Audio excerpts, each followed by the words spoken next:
Labas vakaras, mėly bendrakeleiviai gerovės link. Šį vakarą kalbėsime apie labai svarbius dalykus - technologijas ir sveikatą. Kaip tai suderinti, kaip tai galima savo padėti. Šiandien bus grinai praktinis užsiėmimas, kaip savo pasirinkti teisingus priemonės, sakykime, aplikacijas, kokiu ieškoti, ko gal saugotis reikėtų visokioj toj virtualioje erdvėje, kur visko yra. Ir ilgai aš čia neužtruksiu, iškart kviečiu į studiją. Seną gerą pažįstami IT specialistą, ne šiaip IT specialistą, aš kai pasiskaičiau jos CV, tai galvoju, ohoho, tai ten jis čia taip kuklinasi IT specialistas. Tai vad, kam įdomu, pasiieškokit patys. Taigi kviečiu į studiją mano draugą Remigijų Pielkį. Labas vakaras. Labas. Koks gražus Vilnius.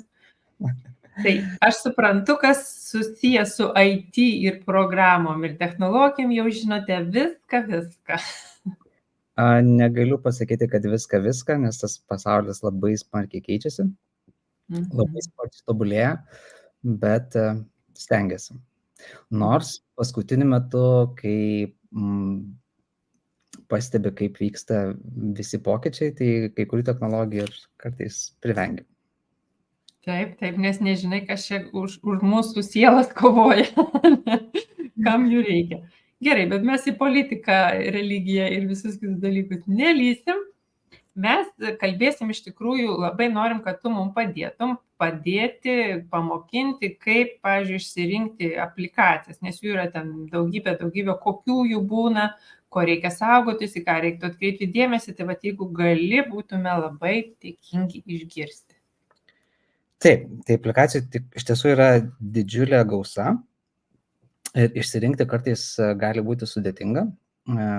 Vien netgi aš dabar per šią savaitę ruošdamasis paieškojau aplikacijų, tai po to jau keletą dienų gaunu reklamas įvairių aplikacijų, būtent kas susijęs su sveikatinimo, sportu ir panašiai.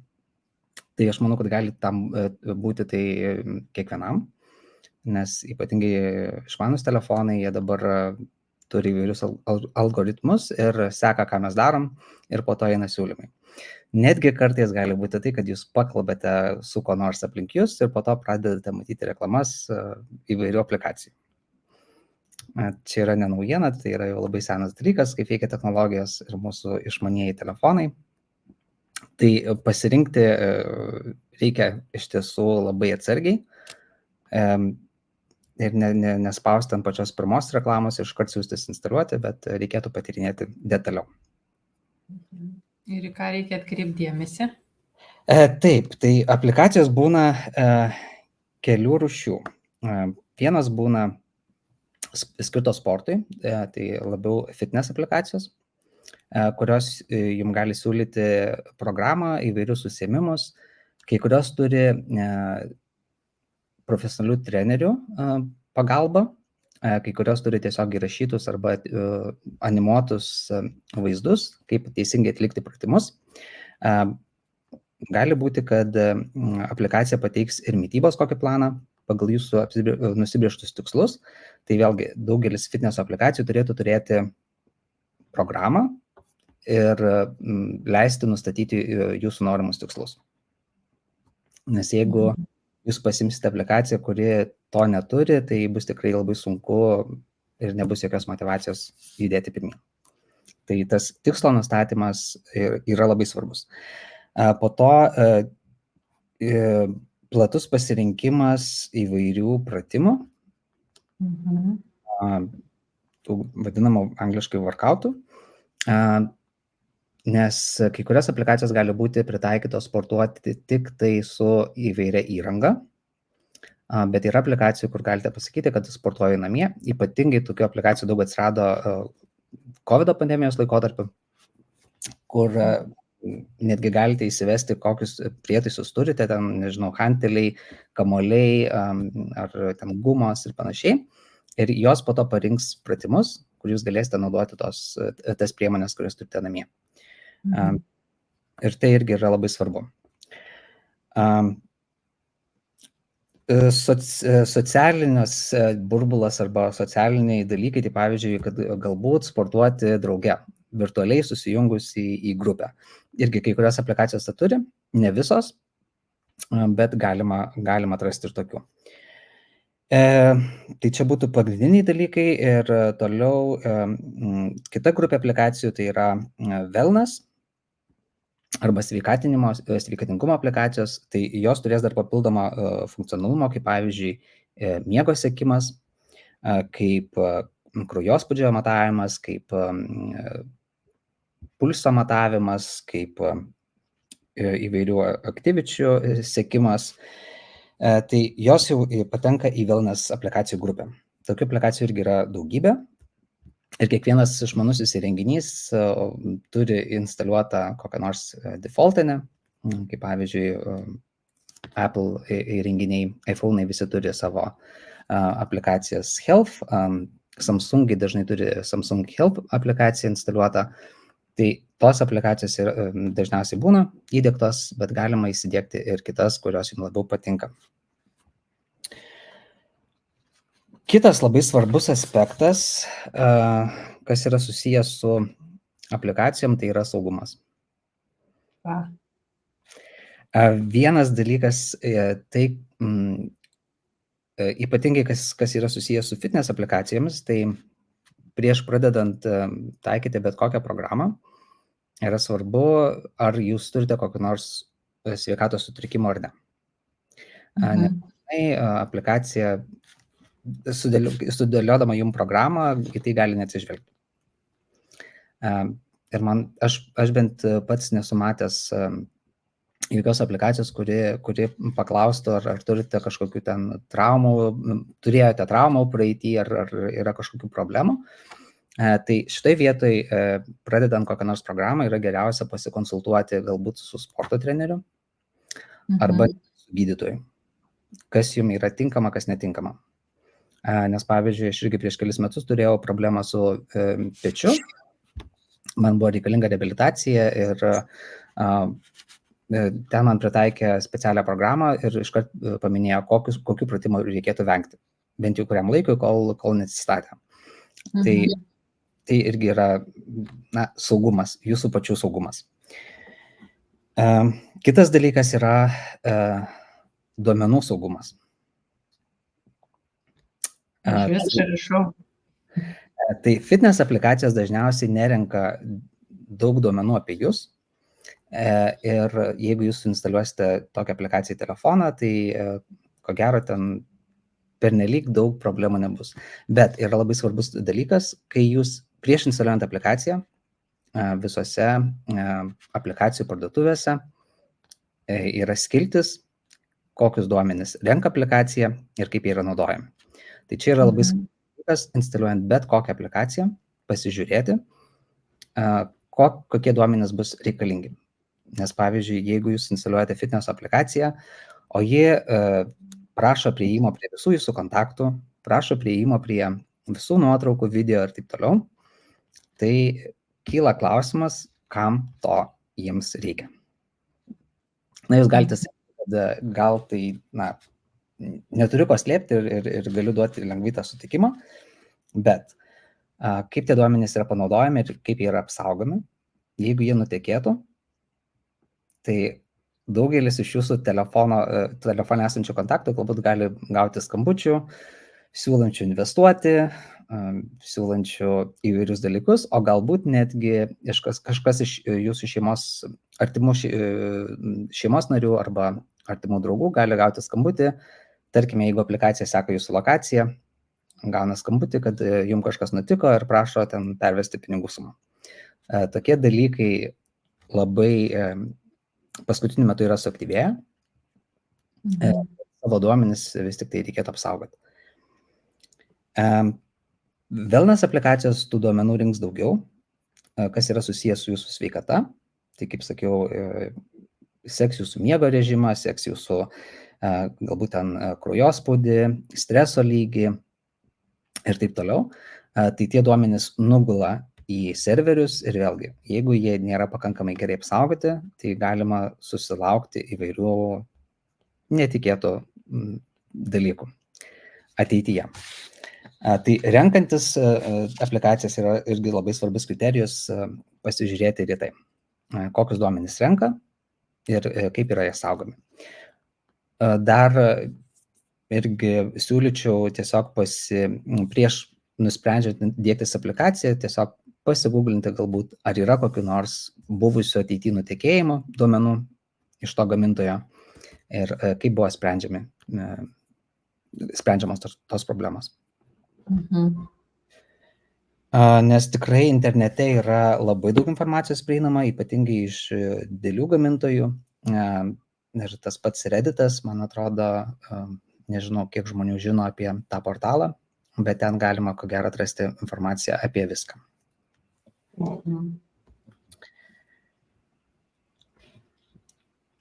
Taip, tai čia yra pagrindiniai kriterijai, kurie yra labai svarbus renkantis tiek fitness aplikaciją sportui, tiek renkantis tą sveikatinimo arba sveikatos aplikacijas, wellness grupės aplikacijas. Irgi aš šiandieną visiškai prieš mūsų susitikimą paieškau internete ir net yra, aš galėsiu galbūt pasidalinti po to nuorodą, kur galima atrasti pačias populiariausias aplikacijas kiekvienoje šalyje. Skirtingai Android platformai ir Apple platformai, bet ten yra analizė padaryta pagal naudotojų skaičių. Tai nebus, kad kiekvienoje šalyje populiariausios aplikacijos pagal naudotojų skaičių. Vėlgi, šiaip tas rodiklis, patikimumas irgi yra teisingas, pamatyti, kiek vartotojų yra įsidiegę tą aplikaciją ir būna paprastai dar ir vertinimai pridėti.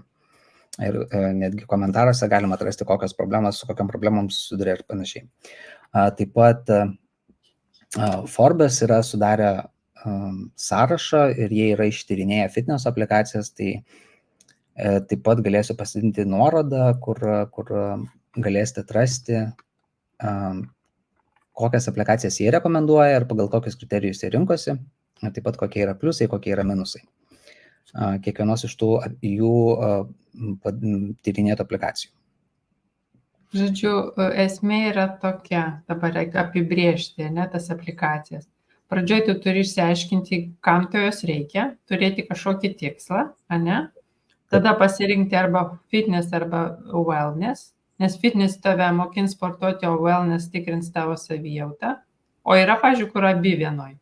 Wellness gali turėti irgi ir fitness dalį ir siūlys įvairias programas ir taip toliau. Atsiprašau, wellness turės fitnesso dalį, kai fitness aplikacijos jos bus konkrečiai kažkokiam tai tikslui. Tai yra pasiekti kažkokį tai tikslą, ten tarkim numesti svorį, priaugti svorį, sustiprinti savo kūną ir taip toliau. Tai fitness aplikacijos yra tokios, galima sakyti, turinčios mažiau funkcionalumo, kai wellness aplikacijos jos bus išplėstos ir jos kartu panaudos duomenis apie jūsų kūną. Ir tada, žodžiu, kad būtų saugu, tai reiktų žinoti savo sveikatos praeitį ir pasitarti su gydytoju. Ir kitas dalykas, saugumas tas jau digital, kad pasižiūrėti bent jau atsiliepimus, pasižiūrėti bent jau kiek ten tų vartotojų, žodžiu, išsirinkti, ko reikia, savo sveikatą ir tada pasižiūrėti, ar patikima programėlė. Gerai, bet tada klausimas, o pat mūsų X ir boomerių, sakykime, karta, kaip jie, pavyzdžiui, skaičiuoja, kiek aš miegu? Jie skaičiuoja, jeigu jie skaičiuoja, tai jie skaičiuoja, ko gero, naudodami įvairius aktyvumo, sekimo įrenginius. Tai pavyzdžiui, laikrodis. Laikrodis, įvairios apyrankės ir panašiai. Taip, bet tu ir miegi su to laikrodžiu. Aš ir miegu su to laikrodžiu, taip. Aš laikrodžio naktį nenusiimu. Bet yra, pavyzdžiui, žiedai, yra apyrankės. Tai kai kurie žmonės, kurie nenori miegoti su laikrodžiais, jie naudoja tokius įrenginius. Ir apyrankės, pavyzdžiui, aktyvumo apyrankės, jos surenka duomenis ir vėlgi yra skirtingų rūšių, bet tos paprastesnės apyrankės, jos tiesiog perkelia į išmanų įrenginį, ten tarkim, dienos metu. Jeigu, tarkim, vėlgi telefono nėra prie lovos ar ne, tai galima, tuo metu, kai yra signalas, ryte arba dienos metu, tie duomenys nukeliauja į išmanų įrenginį, tada patenka į aplikaciją ir padaroma analizė. Aš žinau, kad daugelis irgi sportininkų arba labai aktyvų gyvenimo stilių turinčių žmonių, jie naudoja tas paprastesnės apyrankės, nes jie nenori miegoti su laikrodžiais, nes laikrodis vis tiek turi daugiau funkcijų. Tam, pavyzdžiui, įvairūs notification, jeigu jų neatsijungia, ateina ir tada būna ir miego metu žadina ir trukdo ir įtakoja miego kokybę, ten GPS signalai ir panašiai. Tai aktyvus stilių turintys žmonės dažniausiai naudoja paprastesnės apyrankės arba netgi žiedus. Okay. Bet tu man tada vis tiek pasakyk, aš šiandien tavo akimis mačiau, nes mano dukra irgi tokį laikrodį turi. Vis tiek, juk yra kažkoks, jeigu sąlytis su kūnu, tai yra kažkoks tai elektros srovės, kažkoks principas tiek veikia, nes jinai ten pridėjusi 2 pirštukus galėjo pažiūrėti, kiek pas ją riebalų ir kokia kaulų tankis. Tai ten kažkokį impulsą vis tiek siunčia per kūną. Tos technologijos labai sparčiai kinta ir, pavyzdžiui, prieš kokius 5 metus tie išmanūs laikrodžiai, jie nebuvo tokie tikslus, lyginant su tuo, kokie yra dabar. Tai ten yra tiesiog įmontuoti lazeriniai, man atrodo, detektoriai, kurie, šiaip kad dabar nuėmus laikrodį nesimato, bet kai jis yra uždėtas arba kai nuiminėjai nuo judesio, ten būna, kad šviečia milksi mėlyna arba raudona arba žalia lemputė. Pas mane, ko gero, nesimatys kamerai. Čia antroje pusėje. Matas biškį. Tai ten tiesiog per tai ir matuoja. Ir laikrodžiai, pavyzdžiui, bet mano laikrodis šiaip yra senas modelis, jam jau gal 3 su virš metų. Labai senas. Jisai gali pamatuoti ir deguonies kiekį kraujyje.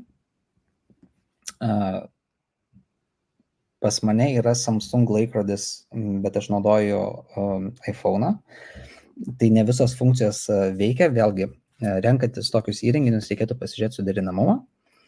Pavyzdžiui, šitas laikrodis turi galimybę matuoti kraujo spaudimą, bet jeigu naudoji tik tai Samsungo telefoną. Okay. Tai renkantis tokius įrenginius vėl reiktų žiūrėti suderinamumą su tuo, ką jūs turite, ką daugiau naudojate. Galbūt yra geriau rinktis vieną gamintoją, tada tas suderinamumas bus labai paprastas. Jeigu gamintojai yra skirtingi, tada kai kurios funkcijos gali neveikti. Tai nežinau, esu girdėjęs tokių dalykų, kad galbūt tai vėlgi sveikatai nėra gerai ir taip toliau, bet man atrodo, kad dabar naudojamas technologijos, jas ten tie detektoriai, kurie matuoja, man atrodo, pernelyg daug įtakos sveikatai neturi. Svarbiausias dalykas, kas yra, tai yra išsijungti visus notificationus. Žymiai svarbiau sveikatai. Išsijungti, nežinau, ten Wi-Fi telefone, ne telefone, laikrodyje, išsijungti Bluetooth'ą galbūt irgi einant miegot, kad nebūtų ten daug tos spinduliuotės. Ir vėlgi susikonfigūruoti taip, kad, tarkim, nepabudinėtų jis naktį, kad nebūtų to šviesos mėlynos, kad neįtakotų miego kokybės. Tai šitie dalykai galbūt yra svarbesni, negu, nežinau, bent jau man taip atrodo, negu kad ten įmontuoti tie detektoriai, kurie daro matavimus. Gerai, bet dabar biški prastiplėtė jau tas aspektas. Aš, pavyzdžiui, kad žiedai yra, nežinojau. Tai yra laikrodžiai, yra apyrankės, yra žiedai.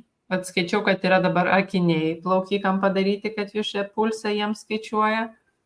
Yra svarstyklės, kurios viską apie tave žino.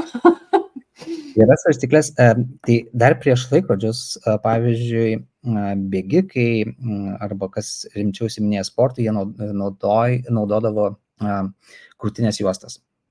Ir daugelis profesionalių sportininkų vis dar tebenaudoja tas krūtinės juostas, nes jie atlieka tikslesnius matavimus. Bet tai nėra būtina, jeigu jūs neužsiimate profesionaliai sportu. Arba jūs nesate tokie labai jau aktyvus, nežinau, kasdieną ten bėgiojate arba ruošitės maratonam, triatlonam, taip toliau, tai tokių įrenginių galbūt ir nereikia. Bet laikrodžiai, aktyvumo juostos, kurios irgi dedas ant riešo, tos apyrankės vadinamos, kurios dedas irgi kaip laikrodis ant riešo, arba žiedai, čia galbūt kas kam patogiau. Okay. Tai žodžiu, realiai tai turėtų būti žmogus, vėlgi turėtų turėti tikslą ir pasirinkti, ko jam reikia. Ar jisai nori turėti tą laikrodį, kuris atlieka beveik pusę telefono funkcijų, ar jam reikia tiesiog sveikatai ten pasimatuoti, ten, tai užtenka ir to žiedo, ir tos apyrankės. Taip. Žiedai galbūt vėlgi neturės viso funkcionumo, bet aš netgi žinau keletą aktyviai sportuojančių žmonių, kurie nešioja žiedus. Ir tai jiems yra patogiau, nes pavyzdžiui, jiem nepatinka sportuoti su laikrodžiais arba apyrankiam, ypatingai jeigu ten užsiiminėja crossfitu, kilnoti tas štangas, jiem žiedas atrodo yra patogiau. Okay. Gerai, o dabar mane dar domina tos svarstyklės, tu truputėlį irgi sakai, kad domėjasi, nes ten, pavyzdžiui, beveik visose parašyta, kad ten su širdies stimuliatoriais reikia ten atkreipdėmėsi, tai ten tai tikrai yra kažkokia elektros srovė, aš taip suprantu, nedidelė. Ten yra įdėti detektoriai, bent jau aš kaip suprantu, ten yra sumontuoti detektoriai, nes yra svarstyklės, kurios ten atsimena, gali identifikuoti žmogų, kuris užlipo ant svarstyklių, po to ten lygsvaros, pusiausvyros dalykus gali išmatuoti, jūsų organizmo riebalų, raumenų kiek ir taip toliau. Tai yra įdėti detektoriai ir jie tikriausiai turi simuliuoja kažkokį magnetinį lauką aplink. Tai vėlgi labai svarbu yra pasianalizuoti rekomendacijas iš pačio gamintojo, kas ten tokio yra, nes vėl, kaip ir minėjai, kad jeigu yra širdies simuliatoriai, kad reikėtų atsargiau rinktis tokius dalykus. Vėlgi, saugumas, nes ten svarstyklės įsimena, dažnai tos išmanios svarstyklės įsimena kelių žmonių informaciją ir tai yra labai svarbu, kur tie duomenys nukeliauja. Pavyzdžiui, pas mane kažkoks yra, jeigu aš matau, kad gamintojas, pavyzdžiui, iš Kinijos, tai aš bijočiau tokį pirkti, nes neaišku, ką jie su mano tais duomenim darys tie kinai. Nieko prieš kinus neturiu, bet... Aš tai kažkuriuo metu irgi taip labai atsargiai rinkdavausi, bet vis tiek daugelis šitų įrenginių yra pagaminti Kinijai. Tik kitas dalykas yra, kaip jie tvarko duomenis. Aišku, ten tarkim, Apple gamintojas ar ne, irgi didžiąją dalį produkcijos surinkinėja Kinijai. Bet aš galbūt Apple pasitikiu labiau, negu kad pasitikėčiau kažkuria mažiau žinoma įmonė, kuri yra iš Kinijos ir kuri neaišku, kaip duomenis tvarko. Tas svorio duomenis galbūt nėra tokie labai jautrus, galbūt kaip kam, bet jeigu jie ten nutekėtų, tai gal nėra tai blogai, tarsi nebūtų tokia baisi pasiekmė, nes svarstyklės vis tiek, ko gero, jas nėra tai, kad prisilogini, nors kai kurios yra tokios, kad telefone, aplikacijai, tu susivedi duomenis ir svarstyklės pasiima tiesiog sulinkina, okei, šitie duomenys priklauso šitam žmogui. Tai vat, jeigu nuteka toksai duomenų setas, tada aišku bus ir daugiau duomenų iš tos aplikacijos apie jūs, tai reiktų rinktis atsargiai. Bet pavyzdžiui, Xiaomi gamintojai aš nepilnai, bet kažkiek pasitikiu, kad gal ten nėra tokio didelio blogio. Apskritai, pavyzdžiui, tie patys ar ne robotai siurbliai. Ko gero daugelis turi namie. Tai yra irgi, ko gero, svarbu pasianalizuoti, ar turi ten integruotą kamerą ir ar gali matyti aplinką, ar ne. Nes būna įvairių interneto vaizdų, kurie yra nutekėję ir ten galima kartais atrasti įvairių tokių vaizdelių. Ok. Nu, žodžiu. Dar Reikia kalbant, važiuoti gyventi į vienkiemį be jokių ir išsitraukti tą seną aliuminio kepurėlę. Nes jau net jau dulkės ir jeigu mane filmuos, tai technologijų gal nereikia bijoti, reikia galvoti, kaip mes jas naudojam. Netgi čia gal nėra susijęs su sveikatinimo aplikacijom, bet pavyzdžiui, tiesiog aplikacijos, kurios reikalauja padidinto saugumo arba identifikavimo, jūsų identifikavimo, tai turėkite omeny, kad kai jūs, tarkim, bandote autentifikuotis darydami nuotrauką, pavyzdžiui, kurintis banko akauntą, tai jūs matote vieną vaizdą. Kas įsirašo į serverį, yra visai kas kita. Nes tuo metu, kai yra daroma video identifikacija, įsijungia visos telefono kameros. Tai yra imamas bendras vaizdas, nes jiem yra labai svarbu užtikrinti, kad jūs tą darote savo valia ir nėra jokių pašalinių žmonių, kurie jūs verčia tą daryti. Ir labai dažnai būna, kad ten, tarkim, jeigu po vakarėlio kažkas bando pasimti greitai kreditą ir kažkur kurtis akauntą, kur reikalinga video identifikacija, tai dažnai būna vaizdelių, kai žmonės daro tai ir nuogi, ir tualete, ir taip toliau. Tai, kaip sakiau, technologijai nereikia bijoti, bet reikia pagalvoti, kaip mes jas naudojam. Žodžiu, reikia elgtis normaliai, tada nereikės bijoti technologijų. Taip. O, wow. Nu, aš kadangi visur spausdydavau, tai leisti, tai dabar galvoju, o Jėzau Marija. Jo, apie savo asmeninę patirtį irgi galiu pakalbėti, kas susijęs su sporto aplikacijom. Tai aš asmeniškai naudoju Samsung Health aplikaciją. Yra wellness tipo aplikacija, kuri įrašo ir mano miego ritmą, įrašo mano širdies plakimo ritmą, įrašo, skaičiuoja žingsnius, įvairius aktyvičiai, jeigu bėgioju, tai irgi naudoju tą pačią aplikaciją. Aš ten galiu susivesti irgi, kiek vandens išgeriu per dieną, kiek daug kalorijų suvartoju. Beje, fitness aplikacijos taip pat gali pasiūlyti mitybos planus, tai irgi gali būti labai naudinga. Bet per COVID pandemiją, kai visi buvom įkalinti namuose, aš kažkaip visiškai netikėtai atradau aplikaciją, nes vis tik tai norėjusi to fizinio aktyvumo daugiau. Atradau aplikaciją, kurią dabar rečiau naudoju, bet ateina vasara ir galvoju, kad reikia prie to sugrįžti. Tai jinai vadinasi Muscle Booster. Tai yra labai paprasta. Koks tai booster? Muscle. Muscle? Raumenų boostinimas. Žinok, labai tema, nes čia dabar ateina pas mus į rinką toksai vienas dalykas geras, vadinasi Muscle Multiplier. Tai vat man irgi tą Muscle Booster programos turbūt reikės. Čia apie tai mes kalbėsime kitose laidose, o dabar pradėsime apie technologijas. Muscle Booster, ok. Ko jinai man patiko, tai kad jinai yra labai paprasta, jinai siūlo ten pasirinkus tikslą, ką mes norim pasiekti, jinai siūlo 2 workoutus per dieną, kurie yra pakankamai trumpi. Tai yra ryto workoutas, jisai paprastai trunka iki 5 minučių. Tai tiesiog atsikėlus, kokius pratimus padaryti. Ir tada yra dienos workoutas, kurį galima atlikti per pietus, vakare.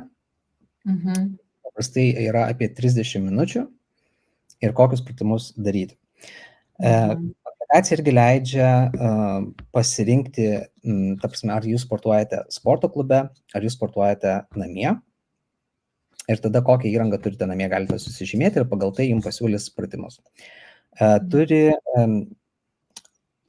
įdėtus irgi video. Šiaip programos, vykdant programą, ten, tarkim, tai rytinę arba dienos, tai yra animuoti vaizdai, kaip atlikti vieną ar kitą pratimą. Čia galbūt minusas visų šitų fitness aplikacijų, tai kad kai jūs atliekat pratimą, jūs negausit komentaro, ką jūs darot gerai, ką jūs darot blogai. Šituo atveju reikėtų dirbti su treneriu, kuris galėtų jūs pakoreguoti, jeigu jūs darot kažką negerai. Taip, ir ta aplikacija paskutiniu metu irgi yra pridėję ir maisto planus, kur galima pasirinkti pagal jūsų dietos tipą, galima pasirinkti, ką jūs norit valgyti ir pagal tai jums pasiūlys. Taip pat yra įvairūs apdovanojimai arba prizai pagal jūsų pasiekiamus rezultatus, kuriem ten aplikacija sakys, va, jūs šaunuoliai, jūs dabar gaunate, jūs atrakinote šitą apdovanojimą, nes jūs pasiekėte vieną ar kitą tikslą. Tai jinai yra labai paprasta ir man jinai patiko. Dar kitas dalykas, irgi kriterijus galbūt, ko nepaminėjau, tai yra kaina. Daugelis tokių aplikacijų bus mokamos ir jos turės arba mėnesinį, arba metinį mokestį. Bet kiekviena iš tų aplikacijų leidžia išbandyti nemokamai arba turi kažkokią tai nemokamą paketą, bet jeigu jūs norite kažko daugiau, jau tada reikės susimokėti. Tai irgi rekomenduočiau išsibandyti. Jeigu ten, tarkim, yra siūloma 7 dienų išbandymo laikotarpis, tai nepatingėkite 7 dienas būti aktyvus ir naudoti ją kasdien, pasižiūrėti, ar jums tinka ar netinka. Jeigu netinka, galbūt pasiieškoti kažko kito. Taip. Ir aš sutinku, kad iš tikrųjų šitas programėlės reikia mokėti, nes tu tikrai gauni vertę ir tu žinai, kad tu gauni gerą dalyką, nes dažniausiai tie, kur uždyka, jie ten nieko gero ir nebūna. Aš pati turiu nusipirkusi, čia ne programėlė, čia greičiau video portalas, ten tas puslapis, kur ten aš irgi sumokėjau pinigus ir puikiausiai jau 3 lapą atsispausdinus žymiuosi, ką aš čia pratimus kokius darau. Tai aš irgi sakau, nereikia bijoti to sumokėjimo. Visiškai sutinku, nes nemokamų dalykų nebūna.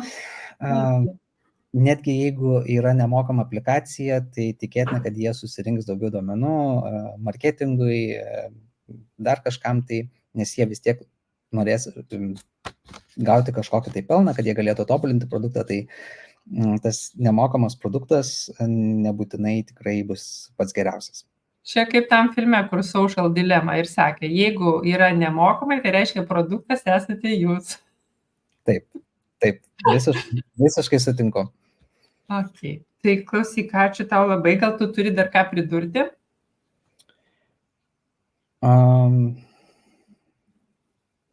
Tikriausiai paminėjau viską, ką norėjau paminėti. Tai svarbiausias dalykas yra išlikti aktyviem, net ir tiesiog vaikščiojimas, ten nusistatyti tikslą. Nežinau, vienur galima atrasti informaciją, kad ten 7000 žingsnių per dieną, kitur galite atrasti 10 000 žingsnių per dieną. Ir tai bus labai didelis pliusas jūsų sveikatai. Tai stengtis bent jau tą tikslą turėti, o artėjant vasarai susirasti jums tinkamą virtualų trenerį, kuris gali padėti pasiekti tų jūsų norimų tikslų. Taip, aš čia ruošiu vieną tokią 12 savaičių programą, apie kurią greitai sužinosite. Tai ir tų virtualių trenerių reiks, ir tų muscle booster ir visokių dalykų, bet apie tai vėliau. Tai ką, Remigijau, labai tau ačiū, kad tu radai laiko mums čia pasidalinai savo patirtim. Ir žiniom, aš asmeniškai sužinojau tikrai naujų dalykų, apie kuriuos nežinojau. Dabar taip lengvai nespaudaliosiu, ten, kad leidžiu viską. Man atrodo, kad čia nieko tokio baisaus, dabar jau žinau, kad labai baisaus. Tai ir, norėjau dar priminti mūsų žiūrovam visiems, kurie yra šitoj grupiai, kad šiuo metu vyksta akcija 10% Nutrilitui. Tai kadangi jūs visi vartojate, jinai bus tik iki sekmadienio, tai aš tikrai siūlau nusipirkti tų Nutrilite produktų ir XS ir Truvyvičių, nes tikrai 10% daugiau nebus, nes beveik visom prekiam yra. Nutrilite, Truvyvity, Bodiki ir XS. Tai va, ir kągi, tai ačiū labai visiems ir tau, Remigijau, kad skiri laiko ir iki malonių susitikimų virtualioje erdvėje arba gyvai kažkur kažkada. Sudėjau. Gerą vakarą visiems.